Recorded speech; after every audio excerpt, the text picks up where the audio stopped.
বাংলা সাহিত্যের ইতিহাস পর্বে এর আগে আলোচনা হয়েছে চর্যাপদ, শ্রীকৃষ্ণ কীর্তন, মঙ্গল কাব্যের বিভিন্ন বিষয়বস্তু নিয়ে।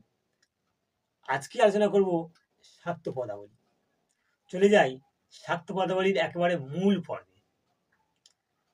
অষ্টাদশ শতাব্দীর একটি মহৎ সাহিত্য কীর্তি হচ্ছে এই শাক্ত পদাবলী। ভগবান বিষ্ণুর উপাসক যেমন বৈষ্ণব হিসেবে পরিচিত, তেমনি শক্তি দেবীর উপাসক যারা, তারা হচ্ছে শাক্ত।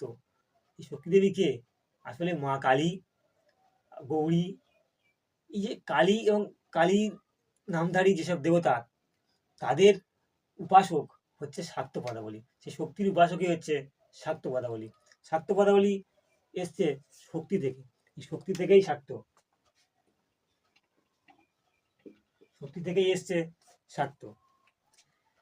একদিকে চৈতন্যদেবের প্রভাব খানিকটা ক্ষীণ হয়ে আসা, আর মঙ্গল কাব্যের দেবদেবীদের পুরো রুদ্রমূর্তি থেকে সরে এসে মানুষ বেছে নিলেন, মানুষ তৈরি করলেন, মানুষের উপাস্য হিসাবে গ্রহণ করলেন এক দেবতাকে।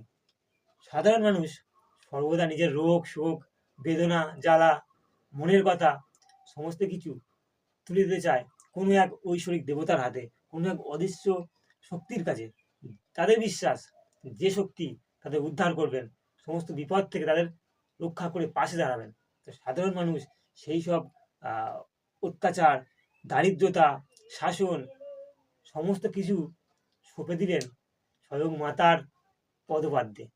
স্বয়ং মাতার পায়ে তারা আশ্রয় নিলেন, গাইলেন দেবীর গান, দেবীর মাহাত্ম্য, কখনো নানাভাবে তাকে উপাস্য করলেন। এই শাক্ত পদাবলী রচনা হয়েছে কয়েকটি পর্যায়ে। সেই পর্যায়গুলো একবার দেখে নেওয়া যাক। কোন কোন পর্যায়ে কিভাবে সাধক কবিরা পদ রচনা করলেন, মায়ের ভজন সঙ্গীত গাইলেন, দেখে নেওয়া যাক। প্রথম পর্যায় হচ্ছে আগমনী।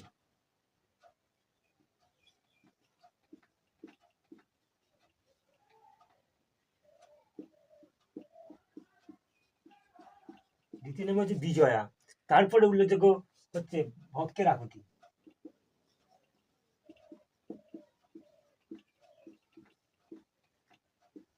এইগুলোই প্রধান। এরপরেও আরো কিছু পর্যায় রয়েছে, সেগুলো দেখে নেওয়া যাক।